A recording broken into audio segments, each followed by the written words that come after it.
കണ്ണൂർ ജില്ലാ ആശുപത്രിയിൽ 1 മണിക്കൂർ നേരം വൈദ്യുതി മുടങ്ങിയെന്ന വളരെ പ്രധാനപ്പെട്ട ഒരു വാർത്ത ആരോഗ്യ മേഖലയിൽ നിന്ന് വരികയാണ്.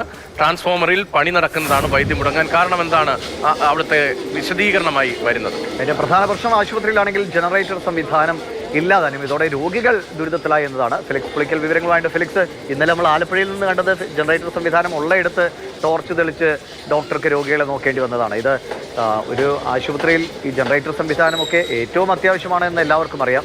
എന്തുകൊണ്ടാണ് ആ സംവിധാനം ഇല്ലാതെ പോയത്? മറ്റെന്തെങ്കിലും ഒരു സമാന്തര സംവിധാനം ഒരുക്കാൻ പോലും ഈ KSEBിയിൽ നിന്ന് ഈ ആശുപത്രി അധികൃതർക്കൊന്നും സാധാരണ മെസ്സേജൊക്കെ വരുന്നതാണല്ലോ, ഈ കറണ്ട് പോകുമെന്ന്. അങ്ങനെ ഒരു വിവരം പോലും കിട്ടിയില്ലേ?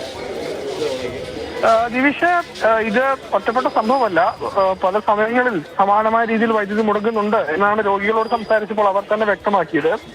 ഇതിന് രാവിലെയാണ് സംഭവം. ഏതാണ്ട് 1 മണിക്കൂറോളം നേരം വൈദ്യുതി മുടങ്ങിയൊരവസ്ഥയാണ് ഉണ്ടായത്. അതുകൊണ്ട് തന്നെ ഈ രോഗികൾക്ക് വലിയ രീതിയിൽ ബുദ്ധിമുട്ടിൽ ആ ഒരു സ്ഥിതിവിശേഷം ഉണ്ടായി എന്നതാണ്. ഏതായാലും ട്രാൻസ്ഫോമറിലെ തകരാറ് പരിഹരിക്കാൻ അറ്റകുറ്റപ്പണി KSEB ജീവനക്കാർ നടത്തുന്നുണ്ട്.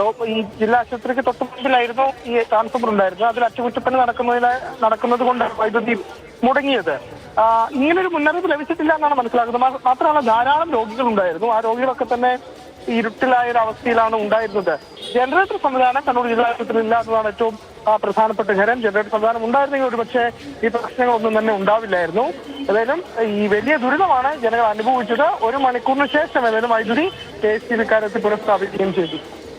ജില്ലാ ആശുപത്രിയിലാണ് വൈദ്യുതി 1 മണിക്കൂറോളം നേരം മുടങ്ങിയത്. ഇത് ആദ്യത്തെ സംഭവമല്ല എന്നാണ് അവിടെയുള്ള ആളുകൾ പറയുന്നതാണ് ഫിലിക്സ് റിപ്പോർട്ട് ചെയ്യുന്നത്.